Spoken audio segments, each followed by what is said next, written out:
Karena kan kalau 5 hari berturut-turut mangkir tanpa ada informasi, dianggap bukan Bu Maria yang menganggap, tapi ini hukum yang menganggap. Begitupun juga apabila ini saya, Pak Petrus, kami 5 hari mangkir tidak bekerja tanpa beritahuan, kami pun dianggap oleh undang-undang mengundurkan diri sepihak. Yang paling tidak sependapat itu mengatakan pengunduran diri sepihak, karena pengunduran diri sepihak itu ada sebabnya begitu. Jadi Edi tidak mengundurkan diri sepihak. Sekarang yang kita lakukan sekarang ini baru de facto. Pak Edi diberikan kuasa kepada Bapak Dian sebagai pengacara, yang Bapak bicarakan de facto. Yang kami bicarakan de facto. Saya juga pernah di perusahaan, saya pernah juga legal perusahaan. Artinya kalau dia berpegang dengan textbook undang-undang memang kaku. Banyak solusi penyelesaian, kita tahu lah itu. Dan itu tidak mungkin kita jelaskan di forum. Kalau dia ketemu head to head yang kita bisa kita jelaskan. Berarti apabila kita berdua terdapat perbedaan pendapat di bidang de facto, kita harus ke de jure. Dalam hal ini siapa yang akan menggugat? Kami persilahkan Pak Sarwo Edi, gugatlah PT Evans secara de jure. Siapa tahu Pak Dian menang, kami bayar apa putusan hakim. Tapi apabila Evan yang menang, Pak Sarwo Edi juga harus menerima. Karena yang memutuskan ini adalah pemerintah melalui pengadilan. Kita kan mempertimbangkan apakah semuanya itu harus ke pengadilan, ya kan? Yang ada namanya mediasi, penyelesaian, maka diadakan biparti, triparti untuk penyelesaian. Tapi mereka tetap berpegang dengan untuk harus ke pengadilan. Kita mempertimbangkan tuntutan kita. Jadi karena tuntutan kita ini kan kecil, makanya tadi mungkin kita tidak akan melayani itu. Dan juga itu tergantung pada klien kita. Mereka juga aktivis, mereka juga wartawan. Mungkin mereka akan mengajukan yang namanya pengadilan jalanan. Silakan mereka demo. Nanti yang rugi juga perusahaan kan begitu.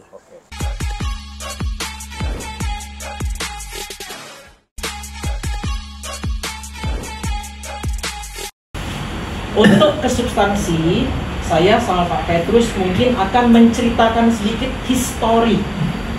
Mulai dari Pak Sarwo Edi bekerja di PT Evans.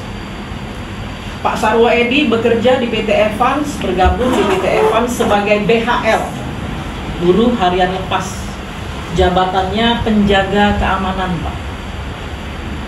Dari 2016 15 sampai ke 2018. Kalau dicatat ya Pak ya. 2019 perusahaan mengambil langkah bahwa BHL ini tidak boleh terus-menerus dijadikan BHL karena ini amanat undang-undang. Perusahaan harus mengambil langkah hukum.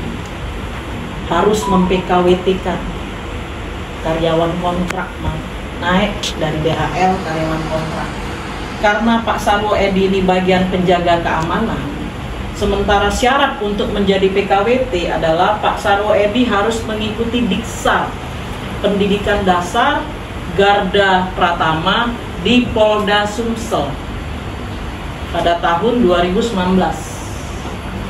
Di perjalanan Diksar di Palembang, Pak Dian, Sarwo Edi ini ternyata sakit. Sehingga Pak Sarwo Edi direkomendasi pihak kesehatan Polda tidak layak untuk mengikuti lanjutan latihan ini.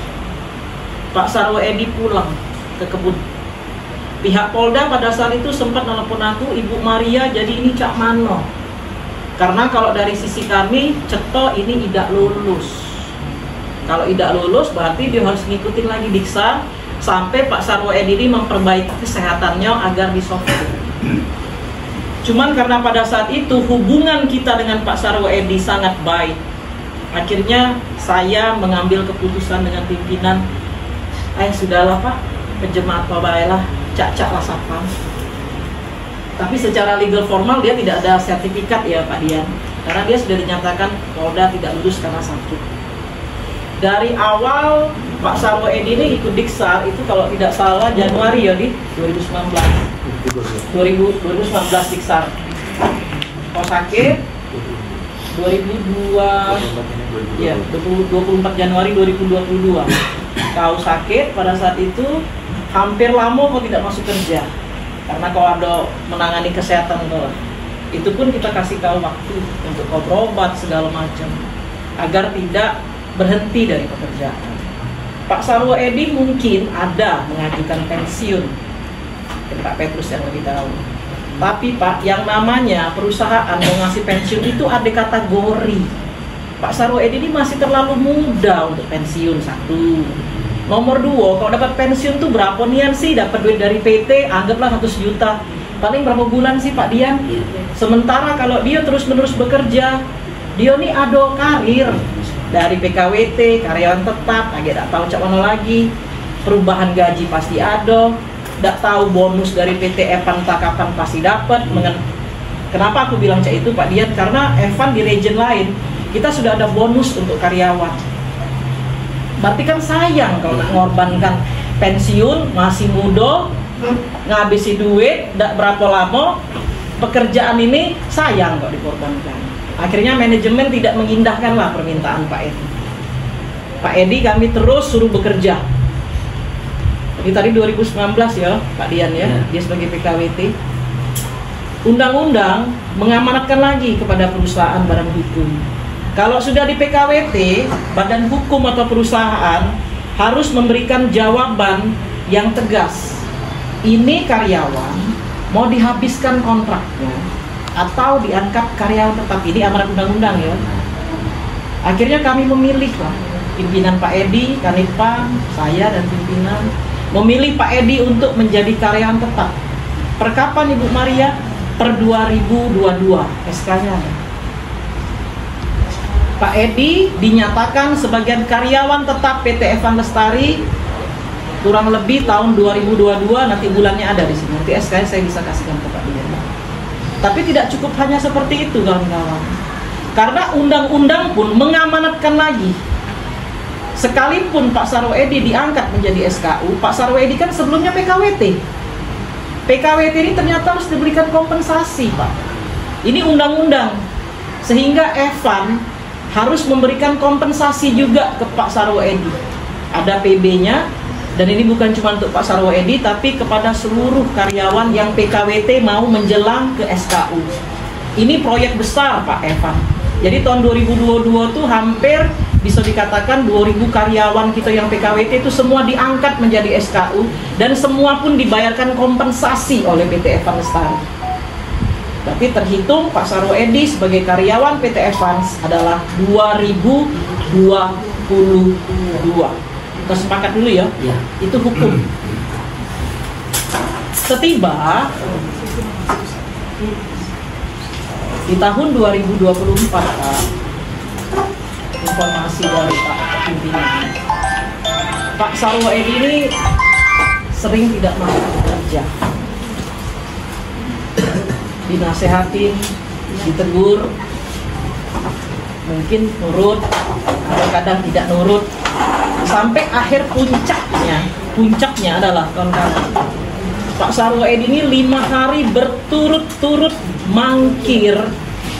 5 hari berturut-turut mangkir sekitar bulan Februari ya Pak Petrus ya. Ada absensi kita kan pakai digital, jadi jejaknya sangat jelas. 5 hari berturut-turut mangkir tanpa ada pemberitahuan Pak Dian. Peraturan pemerintah, undang-undang tenaga kerja plus peraturan perusahaan jelas Pak. Kita orang hukum ya Pak Dian. 5 hari berturut-turut karyawan mangkir berarti dianggap menurut undang-undang mengundurkan diri secara sepihak. Oke, di sela-sela itu Pak, pimpinan Pak Sarwo Edi, Pak Petrus melayangkan surat panggilan 1, surat panggilan 2, sampai surat panggilan 3. Pemberitahuan resmi, formil. Itu pun ditandatangani oleh Pak Sarwo Edi, dokumen kita ada. Sampai mungkin Pak Sarwo Edi menjumpai Pak Petrus. Karena peraturannya sudah seperti itu, akhirnya Pak Sarwo Edi membuat surat lah. Karena kan kalau 5 hari berturut-turut mangkir tanpa ada informasi, dianggap bukan Bu Maria yang menganggap, tapi ini hukum yang menganggap. Begitupun juga apabila ini saya, Pak Petrus, kami 5 hari mangkir tidak bekerja tanpa pemberitahuan, kami pun dianggap oleh undang-undang mengundurkan diri sepihak. Sekarang pertanyaannya adalah dari kawan-kawan, Kalau kita mengundurkan diri sepihak itu hak apa sih yang didapat? Beda dengan pemecatan ya kawan-kawan. Kalau pemecatan jelas ada pesangon, ada segala macam. Tapi kalau mengundurkan diri secara sepihak, yang didapat Pak Edi itu hanya uang pisah, kawan-kawan. Ini undang-undang loh, bukan saya yang ngomong. Dan bukan peraturan perusahaan juga. Pak Edi mendapatkan uang pisah. Pertanyaannya berapa Bu Maria Pak Edi mendapatkan uang pisah?